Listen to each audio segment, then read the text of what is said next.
2차 세계대전 당시 폴란드의 아우슈비츠 수용소에서 있었던 일입니다. 수많은 유대인들이 이곳에 갇혀 있다가 가스실에 무참히 연기로 학살당하고 맙니다. 지금도 세계 곳곳에 이들의 영혼을 추모하는 추념관들이 많이 있는데, 워싱턴 DC의 홀로코스트라고 하는 나치에 의하여 죽음을 당한 유대인들을 기념하는 전시관을 가보면 저들이 얼마나 참담하고 참혹하게 죽어갔는가를 볼 수가 있습니다. 그들이 갇혀있던 지하실 벽에 아직도 이러한 낙서가 고스란히 남아있다고 합니다. 그 낙서의 내용은 이런 겁니다. 우리는 메시아가 오실 것을 믿고 있다. 근데 그분의 도착이 단지 좀 늦어지고 있을 뿐이다. 우리가 메시아 오심을 내가 확실히 믿는다. 그런데 그분의 오심이 조금 늦으실 뿐이다 라고. 죽음을 기다리면서도 그들은 이렇게 희망을 노래했던 것을 읽을 수가 있습니다. 우리가 읽는 하나님의 말씀은 우리에게 새로운 생명력을 소유할 뿐만 아니라 우리의 있어질 앞으로의 미래의 일들에 대하여 약속하신 약속의 말씀입니다. 생명력을 공급하고 우리에게 구원과 영생을 가져다주고 우리의 삶을 새롭게 변화시키는 이 하나님의 말씀을 읽다 보면 한 가지의 공통점이 발견되는데, 그 단어는 약속이라는 겁니다. 하나님은 약속하시고 약속의 말씀이고 약속의 증거고 약속의 성취가 바로 하나님의 말씀 성경입니다. 여러분, 많은 동물들 가운데 약속할 수 있는 유일한 동물이 있다고 하면 사람입니다. 사람만이 약속이 가능하지요. 이 약속에는 약속된 미래가 있고 그 안에는 기다리는 현재가 있습니다. 약속된 미래와 기다리는 현재의 긴장관계 속에 사는 것이 우리 인간입니다. 그런데 어떤 사람이 성숙한 사람이냐? 다름이 아니라 약속의 성취가 될 미래를 바라보며 살아가는 인생이 복된 인생이요 인격자의 삶이라 할 수 있을 겁니다. 이 기다림에는, 미래를 기다리고 미래를 바라보는 삶에는 두 가지 유형이 있습니다. 하나는 막연한 기다림, 막연한 바람입니다. 약속도 없고 기약도 없이 막연한 희망 가운데 기다리는 것, 이것이 막연한 기다림 속에 바람으로 남아있는 겁니다. 또 하나 있다고 한다면 약속이 있는, 성취가 있는 소망입니다. 약속하신 말씀 위에 그 약속이 이루어질 것을 믿는 믿음 안에서 기다리는 것, 이 소망입니다. 그러기에 그리스도의 삶이란 다른 것이 아니라 하나님의 약속하신 그 말씀이 우리 안에 그대로 성취됨을 믿는 믿음 안에서 하나님의 약속의 성취를 바라보며 그것을 기다리며 사는 삶이 그리스도인의 삶일 겁니다. 그렇게 그리스도 안에는 소망이 넘쳐나는 인생이라는 겁니다. 오늘 그 본문의 말씀을 보십시오.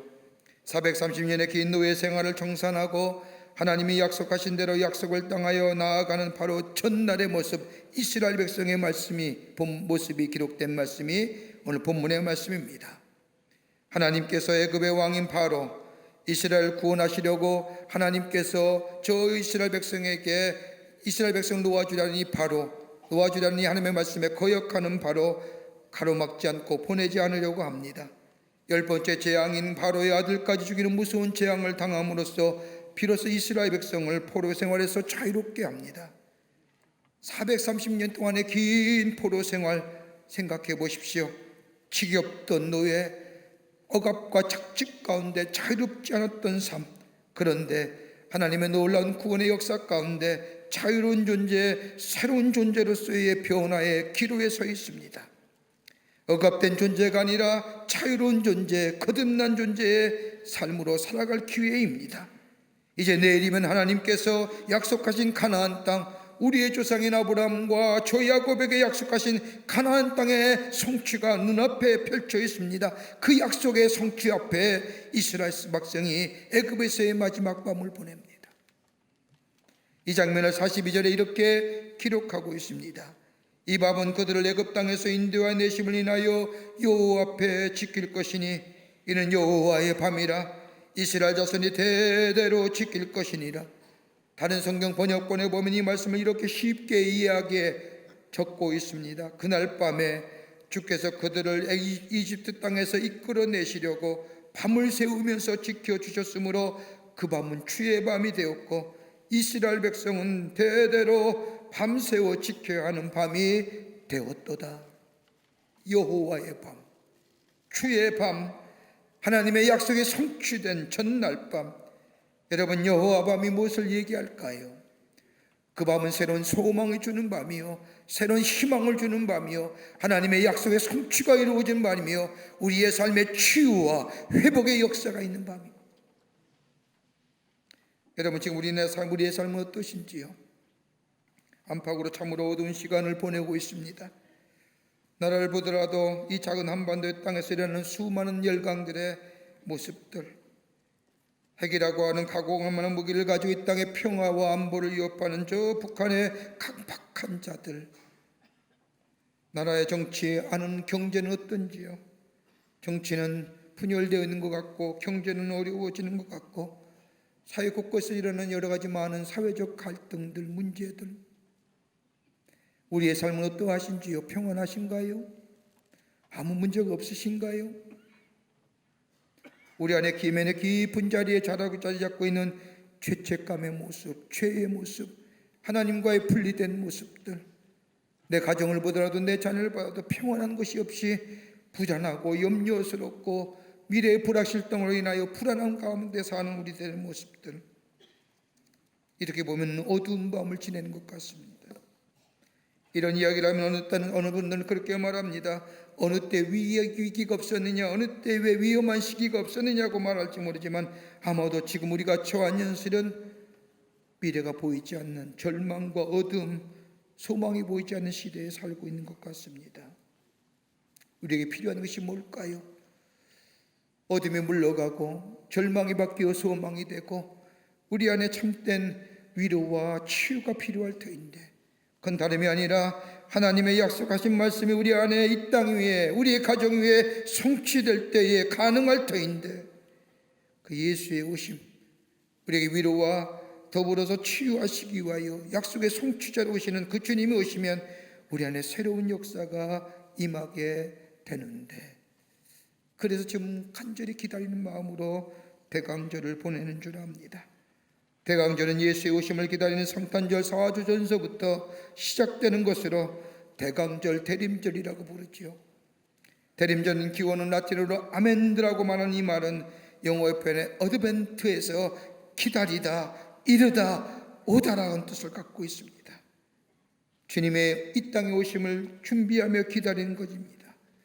며칠 있으면 이 땅에 참된 자유와 평화, 회복과 소망 주시기 위해서, 위로하시기 위해서 이 땅에 오시는 주님, 주님을 기다리는 마치 주님의 밤, 여호와의 밤, 하나님 나라의 밤 기다리는 우리들, 어떤 마음, 어떤 밤을 기다려야 될까요? 오늘 본문의 말씀을 통해서 몇 가지로 함께 말씀을 나누며 은혜 받기를 원합니다. 첫째는 여호와의 밤은 소망의 밤이라는 겁니다. 여호와의 밤은 기다림이 이루어지는 성취의 밤, 그러기에 기다림의 밤입니다. 40절 말씀을 보십시오. 이스라엘 자손이 애굽에 거주한 지 430년이라 430년이 마치는 그날에 여호와의 군대가 다 애굽 땅에서 나왔은즉, 여기서 말하는 애굽의 군대는, 이스라엘의 군대는 이스라엘 백성을 얘기하는 겁니다. 430년의 긴 노예 생활을 마치는 순간 이스라엘 백성의 마음속에는 힘들고 두려움이 쌓여 있었습니다. 바로가 이스라엘 백성을 놓아주기로 약속은 하였지만 언제나 그의 마음이 돌변하며 놓아주지 않는다면 아마도 이전보다 더 혹독한 대가가 주어질지 모릅니다. 그런데 오늘 본문의 말씀을 보면 아마도 이스라엘 백성은 마지막 애굽에서의, 인간의 표현적으로 말하면 마지막 밤으로, 하나님 편에서 보면 하나님의 약속의 성취를 이루려시는 그 여호와의 밤 지나고 있는 겁니다. 그러기에 오늘 본문의 말씀을 보면 저들은 한 명도 잠들지 않고 깨어 있었다고 말씀합니다. 저들이 애굽에서의 마지막 밤을 잠들지 않고 깨어 있었던 것은 하나님께서 바로의 손에서 해방시키시겠다는 하나님의 구원의 역사, 하나님의 구원의 약속을 믿고 있었기 때문입니다. 그러기에 공포와 두려움 가운데서도 그 하나님의 약속의 성취를 기대하며 그 두려움과 공포를 변하여 소망 가운데 그 약속의 성취를 기다리고 있었다는 겁니다. 여러분, 소망의 품격이 뭘까요? 소망은 역설적인 겁니다. 돈이 있을 때에, 물질이 있을 때에 소망이 있어지는 거 아닙니다. 만사가 형통할 때에 소망이 있는 것도 아닙니다. 편안하고 안이한 사람들이 소망을 가지는 거 보셨습니까? 남달리 어려움과 고난을 겪을 때에 그 현실을 딛고 일어나자 할 때에 소망이 있어야 되고, 그 어려움과 고난을 당할 때에 소망기 때문에 넉넉히 감당하는 것을 보게 됩니다. 그러게 사도 바울은 로마서 5장 3절과 4절에 말하기를 우리가 환난 중에도 즐거워하노니 환난은 인내를, 인내는 연단을, 연단은 소망을 이루는 줄 알미리라. 이 고백을 거꾸로 본다고 한다면 연단이 없이는 소망이 없고 인내가 없이는 연단이 없고 환난이 없이는 인내가 없다는 말씀입니다. 이 말씀을 그대로 연결해 보면 환난이 없이는 소망이 없으며 소망이 없이는 기쁨이 없다는 겁니다. 이스라엘 백성의 430년의 긴 노예 생활입니다. 고통과 환난의 혹독한 세월입니다. 그럼에도 불구하고 저들은 하나님께 소망을 두고 그 하나님의 약속의 성취가 이루어질만을 기다렸습니다. 하나님만이 구원하시리를, 하나님만이 치유하시리를, 하나님만이 회복시키시리. 그 구원의 역사가 일어나기 전날 밤에 저는 두렵고 떨리는 마음이지만 그 약속의 성취를 기다렸다는 겁니다. 여러분, 기다린다는 게 쉬운 일일까요? 여러분, 기다린다는 게 참 쉽지 않은 일입니다. 요즘 시대에 기다리는 것만큼 어리석거나 바보스러운 일은 없을 겁니다. 그 이유가 뭔지 아십니까? 세상이 얼마나 변합니까? 얼마나 급변합니까? 자고 일어나면 알지 못한 일들이 곳곳에서 일어남을 보게 됩니다. 그러기에 그 시대 흐름 속에 빨리 적응하고 빨리 함께 살아가는 것이 시대에 합당한 생활이에요. 빠르게 변하는 시대 속에 무엇인가 오고 이루어질 것을 기다리면 늦다는 겁니다. 늦는 겁니다. 그러기 이 시대의 흐름이 기다림을 받아들이지 못하지요. 또 하나 있습니다. 기다리기 쉽지 않은 것은 예측할 수 있는 시대에 살잖아요. 가까운 예로 내일의 일기예보를 과학적이며 경험적인 것을 통하여 예측합니다. 내일은 어떠한 일이 될 것이다, 어떠한 날씨가 될 것이다. 여러분, 심지어 결혼한 남녀들이 앞으로 자신들 사이에 태어날 자신들의 아이의 얼굴을 예측할 수 있다고 하지 않습니까? 사진 가다가 컴퓨터에 둘을 딱 넣으면 장차 태어날 아기의 얼굴이 이렇게 나온답니다. 그거 보고 우리 결혼할까 말까 결정한다고 하지요. 예측할 수 있다고 생각하며 살지만 예측할 수 없는 일, 예상할 수 없는 일들이 우리 주변에 얼마나 많이 일어나고 납니까? 그럼에도 불구하고 우리의 삶 속에 무엇이가 예측하고 또 상상할 수 있다기에 기다린다는 것은 쉽지 않은 일이죠. 또 하나, 빨리 결정하고 선택하는 시대 속에서 알기에 기다리면 뒤처지는 것 같습니다. 빨리 선택하고 결정해야만이 그것이 바로 이 시대를 사는 삶이라고 얘기하기에 기다리고 오기만을 기다리며 그 성취를 기다리는가 어리석은 일입니다. 익숙치 않은 일입니다. 근데 여러분, 성경에 나타난 하나님의 사람들 가만히 보십시오. 하나님의 구원의 역사에 쓰임받았던 사람들을 보면 기다림이라고 하는 이 광야를 통하여 하나님 앞에 쓰임받았던 것을 봅니다. 여러분, 아브라함 어떠하지요? 갈대아 우르를 떠나려고 할 때에 하나님께서 약속하시지 않을까? 하늘의 별과 같이 바다의 모래가 같이. 그때 그의 나이가 75이었습니다. 몇 년 기다려요? 25년의 세월이요. 그 하나님의 약속의 성취를 바라보며 그 사이에 얼마나 많은 어려움과 환난을 당합니까? 고난을 당하셨습니까? 애굽에 내려가 환난을 당하기도 하고 못할 짓도 하게 되고 얼마나 어려웠습니까? 그럼에도 불구하고 그 하나님의 약속을 붙잡았습니다. 그 약속이 이루어짐을 기다렸습니다. 다윗은 어떠합니까? 사무엘로부터 기름받은 지 24년 6개월이 지나야 이스라엘의 통일 왕국의 왕이 됐습니다. 그 사이에 그는 도망자의 삶이 됩니다. 얼마나 인고와 고난과 고통의 시간을 보냈습니까? 사울의 지독한 추격, 얼마나 많은 일들을 겪었는지. 그럼에도 불구하고 그는 하나님의 약속을 붙잡은 겁니다. 두렵지만, 떨리지만, 불확실하지만 하나님이 내게 하신 약속의 말씀을 움켜잡은 겁니다. 그 약속이 광야의 세월을 이기게 한 거지요. 요셉은 어떠해요? 자신이 꿈꾸었던 꿈의 이야기, 11달과 11별의 자신의 한 별을 향하여, 한 달을 향하여 절하는 모습을 그대로 이야기할 때, 그로 인하여 어려움과 고통과 시련을 당한 13년의 세월이 지난 후에 애굽의 총리 되시지 않습니까? 그들의 기다림은 결코 어떤 시간이 아니었습니다. 빨리 결정하고 선택하고 그리고 기다린다는 어리석은 생각, 그런 거 하지 않았습니다. 하나님의 약속을 부여잡고 기다렸습니다. 아브라함은 그로 인하여 믿음의 조상이 되었고, 다윗은 그 긴 기다림 속에 마치 대장간에서 망치나 농기구가 담균질하여 새로운 군제로 태어나는 것처럼 그의 인생의 강력한 인생이 될 뿐만 아니라 겸손한 인생이 되었고, 요셉은 그 시간 속에 지혜를 배웠다는 겁니다.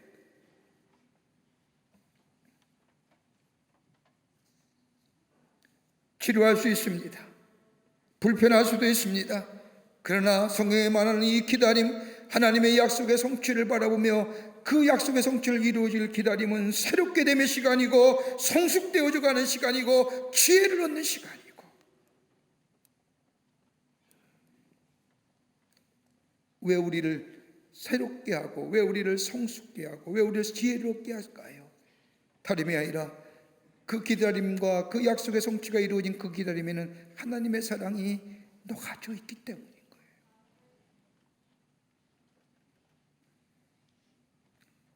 우리를 사랑하시기에, 예수의 이 땅에 오심은 다름이 아니라 우리를 사랑하시기에, 우리를 죄를 사하시고 우리를 새롭게 하시기 위해서, 그러기에 두렵고 떨리는 우리 안에 절망과 어둠이지만 그 주님의 오심을 기다리는, 하나님의 약속의 성취를 기다리는 우리의 마음, 우리의 심령, 깨끗한 심령의 삶이 될 때에 주님은 우리 가운데 오셔서 우리를 새롭게 하실 뿐만 아니라 우리에게 하나님의 놀라운 구원의 역사, 놀라운 은총을 우리에게 허락해 주실 줄을 믿습니다.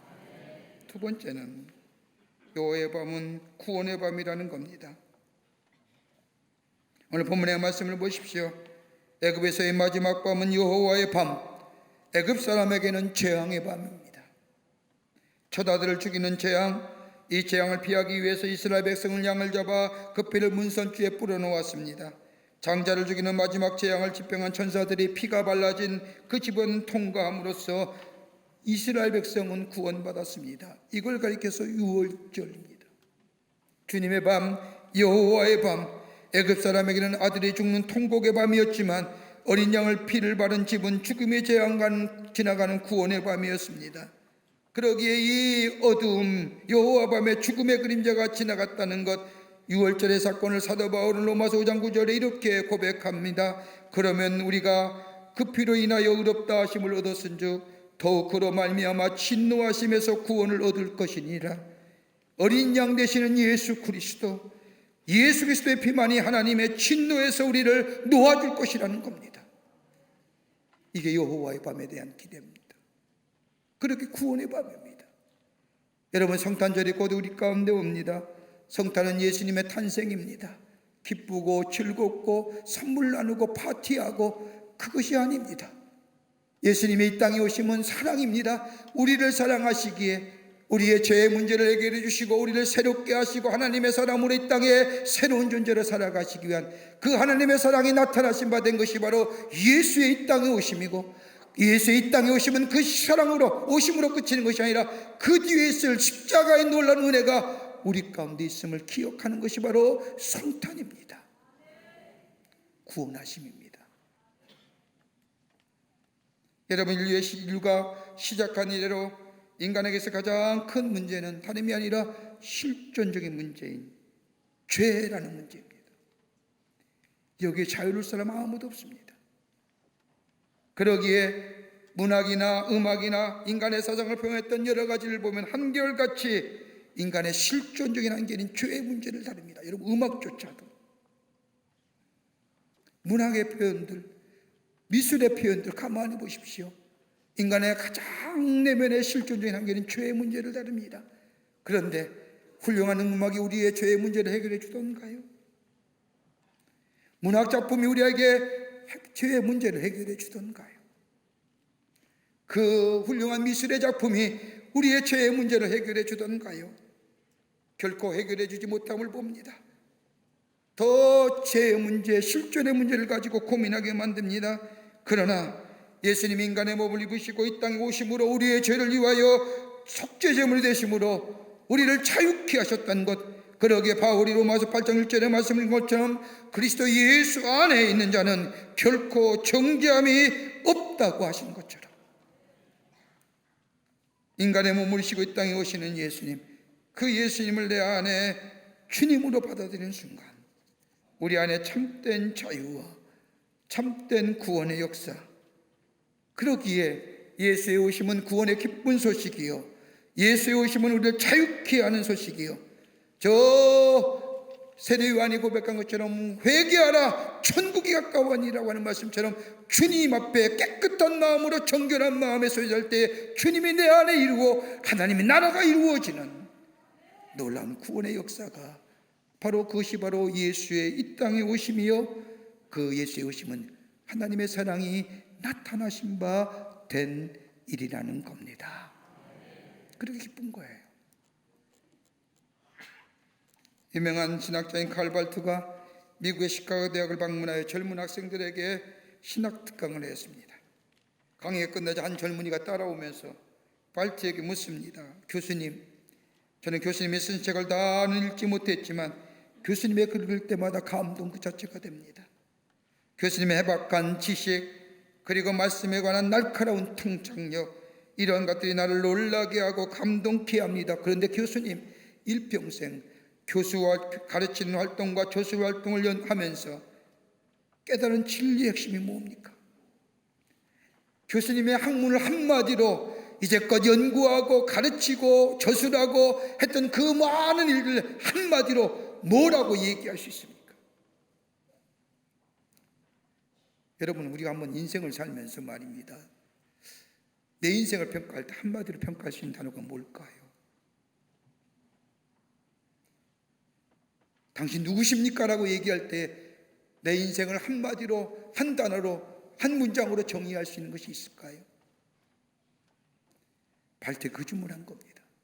당신의 삶을 한마디로 정의한다면 뭡니까? 그렇게 많은 연구, 많은 저술, 많은 활동, 한마디로 뭐라고 정의할 겁니까? 라고 이야기할 때 발트가 껄껄껄 웃으면서 이 젊은이에게 자신이 어린 시절에 교회 다녔던, 그리고 들었던, 그리고 자기가 가장 좋아하는 성경 구절을 그 청년에게 들려주었답니다. 나의 학문과 나의 간증은 예수 사랑하심은 거룩하신 말일세, 날 사랑하심이 성경에 써있네. Jesus loves me. The Bible tells me so. 예수 사랑하심은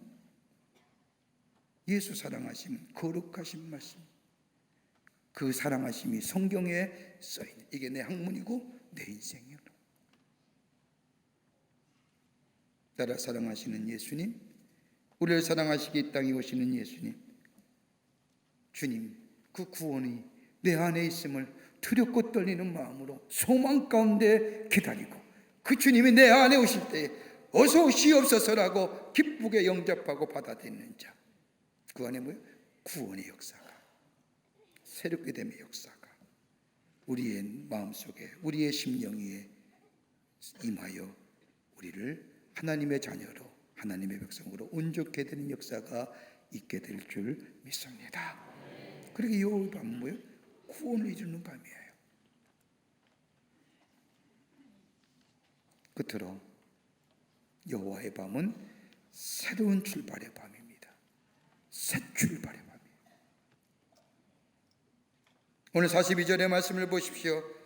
이 밤은 그들을 애굽 땅에서 인도하여 내심을 인하여 여호와 앞에서 지킬 것이니 이는 여호와의 밤이라. 이스라엘 백성이 더 이상 바로에 의하여 붙잡혀진 인생이 아닙니다. 하나님의 약속에 하심에 붙잡혀 새로운 삶으로 나아가는 새 출발의 밤이라는 겁니다. 더 이상 노예가 아닙니다. 속박당하고 붙잡아 사는 존재가 아닙니다. 하나님의 은혜로 자유함으로도 하나님의 백성으로 하나님의 약속을 바라보며 나아가는 새로운 존재가 되었다는 겁니다. 그 새로운 출발선에 선 새로운 존재. 여러분, 구원받은 백성이 그런 거예요. 예수를 내 마음의 주인 삼고 예수님과 함께 동행하며 예수가 나의 삶의 인도자가 되심을 고백하며 매일매일 구원의 역사를 경험한 삶은요, 매일매일 새로운 출발선에 새로운 존재로 살아가는 출발선에 선 사람. 그러게 구원이 매일매일 있어져야 되는 겁니다. 한 번의 구원의 역사가 아니라 오늘도 구원받고 내일도 구원받고 과거에도 구원받고 매일매일 내 삶 속에 구원의 역사가 있을 때에 그 삶은 매일매일 새롭게 되는 새로운 존재로서의 새로운 출발선에 서는 삶. 이게 그리스도의 삶이에요. 이전의 모습이 아닙니다. 가치관과 세계관이 달라지는 겁니다. 어제보다 오늘이, 오늘보다 내일이. 하나님을 인하여 내 인생이 180도 달라지는 겁니다. 여러분, 매일 맞는, 우리가 매년 맞는 성탄이지만은 매년마다 깨끗하고 정결한 마음으로 주님 모시고 주님 주인 삼을 때 내 인생의 가치관이 매년마다 새로워지는 카이로스 역사를 경험해요. 이 경험이 있어야죠. 그래 존재성이 달라지는 거죠. 멀어져가는 세상에 대하여 아쉬워하지 않는 거예요.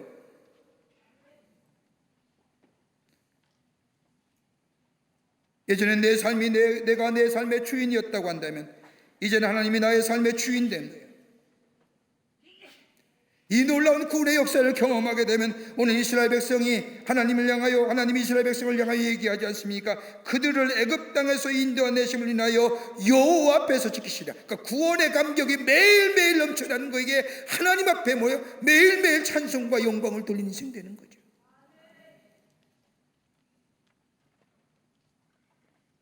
여러분, 시편 23편 말씀 다 좋아하실 겁니다.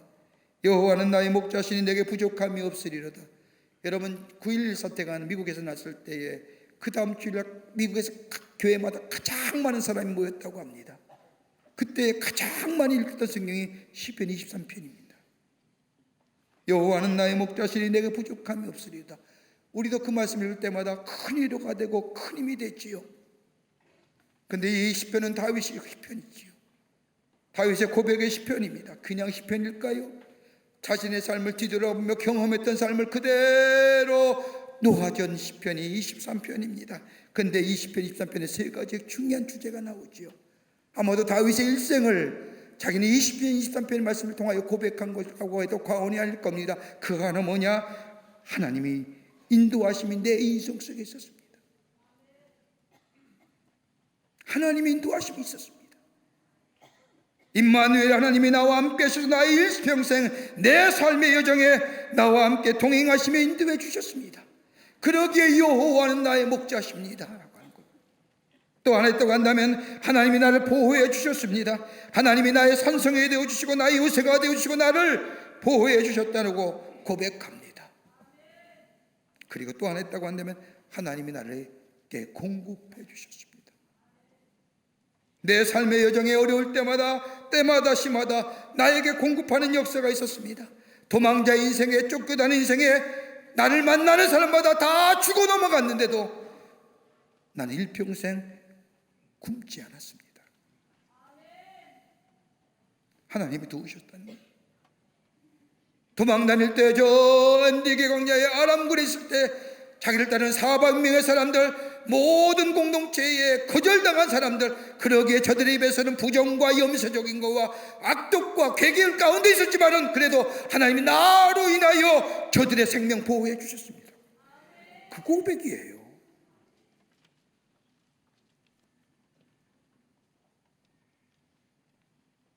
주님이 함께 하셨기에, 주님이 도우심과 보호하심이 있었기에 내 인생이 어둠 가운데 있더라도 아침에 돋는 해 같은 인생으로 살아갈 수 있었고, 진흙 같은 인생이었지만은 동이 틀 때에 어둠이 물러가고 내가 가야 할 길을 볼 수 있었고 내가 무엇해야 되는 것을 알 수 있었고 주님이 내 인생의 밝은 빛이 되어 주셨기에 내가 여기까지 오게 됨을 가능하게 되었습니다. 그러기에 여호와는 나의 목자십니다라고 고백합니다. 이스라엘 백성을 보십시오. 구원의 밤에 달라지지 않았습니까? 하나님의 구원의 역사가 일어났습니다. 더 이상의 노예가 아닙니다. 애굽을 이뤘던 삶 이제는 다 필요 없습니다. 그러기 39절 말씀에 그들이 애굽에서 쫓겨남으로 지체할 수 없으며 아무 양식도 준비하지 못하였음이었더라. 여러분 이 말씀 가만히 생각해 보십시오. 기가 막힌 말씀이시죠? 아무 양식도 준비하지 못한 그 이유가 어디 있을까요? 급해서요? 하나님의 구원의 역사가 급한 거예요. 빨리 여기 나와야지요. 지체할 수 없는 거예요. 그러기에 애굽에서 지내고 즐겼던 것 아무 의미가 없는 거예요. 그거 가지고 나올 여력이 없는 거예요. 시간이 없는 거예요. 왜요? 구원의 역사가, 하나님의 역사가, 새롭게 되는 존재의 역사가 시작됐기에 그거 의미 없는 거예요. 빨리 가야죠.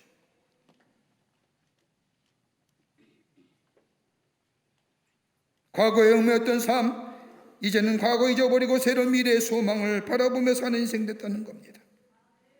매일매일 새로워지는 거예요. 예수의 오심은 바로 그겁니다. 매일매일 새로워지는 새로운 존재로서의 새로운 인생으로 태어나는 겁니다. 그러게 바울이 뭐라고 얘기합니까? 빌립보 3장 8절의 말씀을 보면 내 주 예수 그리스도라는 지식이 가장 고상한 지식이다. 고상하다는 게 뭘까요? 다른 지식은 날 변화시키지 못하는데 예수 그리스도가 나를 새로운 존재로 변화시키다라는 겁니다. 전 세계에 선풍적인 인기를 가져왔던 아직도 제 마음속에 남아있는 영화 하나, 타이타닉이라는 영화가 있습니다. 지금도 OST가 많은 사람들에게 사랑받지요. 좋아하기도 하고요. 여러분 영화 보시는 가운데 어떤 장면이 가장 가슴에 남습니까? 물론 사랑한 여인을 위하여 마지막 목숨까지 내오는 제프라고 하는 주인공도 생각날 겁니다. 침몰하는 배를 끌어안고 마지막까지 침착하게 키를 붙들고 배와 함께 침몰하는 스미스의 선장도 영웅이라 할 수 있을 겁니다. 또 생명선에 라이프보트에 사람들을 실어주고 살리기 위해서 끝까지 노력하는 선원들의 감동 어린 모습도 우리에게 남아 있습니다. 그런데 여러분 영화의 가장 감동 장면은 여러분 어떤 걸까요? 저는 그 마지막 장면이 아직도 제 마음속에 남아 있습니다. 마지막 순간까지 악기를 붙들고 음악을 연주하던 악사들, 연주자들의 모습입니다. 이 밴드의 팀장의 이름은 웰리스 하틀리라고 하는 사람입니다. 실존의 인물입니다. 그는 예수 그리스도를 믿는 사람으로 밴드의 연주를 통해서 끝까지 침착하게 사람들의 마음을 안정시키며 찬양의 가사 속에 메시지를 통해서 저들이 하늘의 소망을 바라보도록 도와주었습니다. 정말로 배는 점점 가라앉는데 끝까지 배가 무너지지 않는다고 착각하는 사람들, 물이 들어오자 우왕좌왕하며 절망하며 어디로 가야 할지 무엇해야 될지 어떻게 해야 될지 모르는 그 어둠과 절망과 좌절의 시간에 이 하틀리는 오케스트라 멤버와 함께 장엄한 연주하지요. 몇 명 안 되는 단원이지만 그 연주는 그 자체가 장엄한 겁니다. 그러면서 멤버들을 격려하면서 연주하면서 이렇게 외칩니다. 예수를 의지하십시오. 그를 가까이 하십시오. 그분이 우리의 소망이십니다. 침몰하는 배 속에 이 배는 절대 무너지지 않아, 이 배는 절대 가라앉지 않아 라고 믿었던 저들, 침몰하는 배 속에 절망하며 좌절하며 어디로 가야 무엇해야 우왕좌왕하며 하는 저들에게 예수 소망입니다. 예수 의지하십시오. 예수 가까이 하십시오 라고 하며 저들이 연주했던 찬송이 뭔지 아십니까? 내 주를 가까이 하게 하면 십자가 진 같은 고생이나 내 일생 소원은 늘 찬송하며 주께 더 나아가기 원합니다. 여러분, 누가 위로해 주실까요? 여러분의 절망의 마음, 아픈 상처, 누가 위로해 줄까요? 예수가 우리의 소망 되시고 예수가 우리의 구원의 주가 되시는 줄 믿습니다. 그분이 오십니다. 그리고 구원을 베푸실 밤이 우리 앞에 있습니다.